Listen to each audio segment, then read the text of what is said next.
Yo, what's going on, y'all? It's Combo Breaker 99. I am back with another post-fight analysis video. All right, y'all, good fight. Good flyweight fight between Cortney Casey and J.J. Aldrich. J.J. Aldrich making a return to the octagon after a year and some change off. Courtney Casey coming back after a submission loss to Jillian Robertson. Good fight, man. Good, close, competitive fight. Not a robbery at all.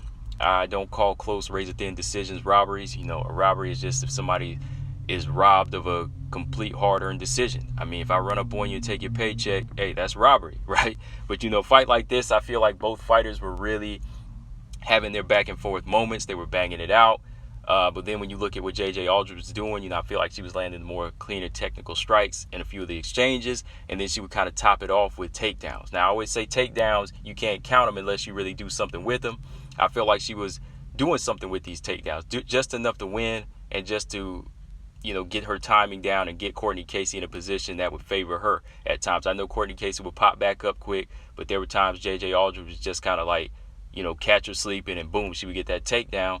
And then again, you know, just some of those technical strikes. Now, not taking away from Courtney Casey, she definitely worked hard. I could have seen this going either way, you know, but I definitely felt like, you know, the wrong person didn't get the decision. If Courtney Casey got it, I wouldn't have felt bad about it either. I wouldn't have said anybody was robbed. But real quick, man, just going back and look at the fight. Round one, J.J. Aldrich, she applied that pressure, but Courtney Casey, she was, you know, landing some good kicks off the back foot. I like what she was doing off the back foot, just staying nice and poised and ready to strike. J.J., she tried to establish that right jab, use that pressure to close in for a clinch, but Courtney, she did nice, defending the takedown, using some knees to break and go back to the center of the octagon, throwing those nice inside leg kicks and good right hands. You know, establishing the good right hand of her own, and J.J., to me, I think she was actually losing the striking battle here, you know, because I feel like Courtney was just staying more active, and on the inside, she was willing to bang, and she would continue to bang until JJ would retreat. So the first round was clearly Courtney's, in my opinion. I feel like JJ was just really trying to go in for these takedowns to smother the offense, but Courtney was doing a good job of just separating, and at times she would just let her hands go. She would let her barrage go, and JJ would kind of, you know, she would just kind of shield up, you know, and I think to Courtney to really control it and to get back to her feet, she would just always land those good combinations and just always top them off with leg kicks. So the first round was clearly Courtney's, in my opinion. Second round, JJ started off working nice with some right hands, you know, working that right hand, being much more accurate. Courtney, she would lunge in with those attacks, land some right hands of her own, and then she would just kind of go on her back foot again and, you know, keep JJ Aldrich coming in, and she was really trying to set those traps. But JJ, she went in, got a takedown, she got on the back and got that quarter mount trying to maul Courtney, and landed some good hard right hands. You know, no really serious damage done here, but that last minute, Courtney, she got back up, went back to her leg kick, started landing some nice shots. JJ rushed in and switched levels again, ended it with another takedown. So I felt like the second round was JJ Aldrich. You know, she landed a good sequence of shots at times, and, you know, she topped it off with two takedowns. So to me, from here, it was tied up. Now, the last round, this was the tiebreaker. You know, they both opened up with some nice bangers. JJ, she was using more nice, educated pressure to land some nice left hands and combinations. But Courtney, always ready to let go. This is what I like about a fight. If they know they're behind, if they want to, you know, stay ahead, they are letting their hands go. So I will give her this. And there was a time when they got into that center of the octagon in that pocket. JJ, she went in to land something big, and she gets cracked. She gets cracked with a good big right hand, left foot combination from Courtney Casey. So once again, she rushes in with another barrage. She catches JJ again with a few shots. But JJ, she's coming back and landing some nice time strikes. She goes back to doubling her jab and landing a good straight left hand.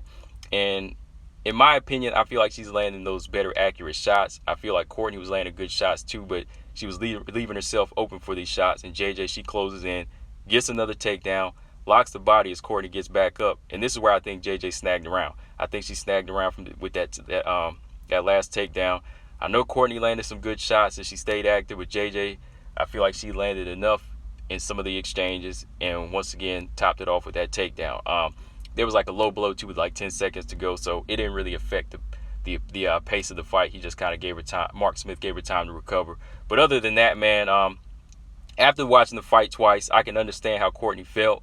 I can that second time around when I watched that. I could definitely understand how she felt because she did work hard. And the judges gave it to her. I felt like that would have been fine too. But it definitely wasn't a robbery. I personally had it 2-1 for J.J. Aldrich the first go-round. But that second time I watched it, I said, okay, I could see where Courtney could have won it. But once again, I can see where the judges favor JJ Aldrich. Just one of them close fights, man. That's why you got to close the show. That's why you got to close the show. If you know you're always getting the raw end of decisions, and your record kind of shows it. Cortney Casey had a close fight with Felice Herrig, some other fighters as well. There has to be a time where you say, okay, I got to start working on my submission game. I got to start sitting down on my punches. I got to start working on my power, because I got to close these shows out, because they don't like me. They're not favoring me, so I got to work on my power.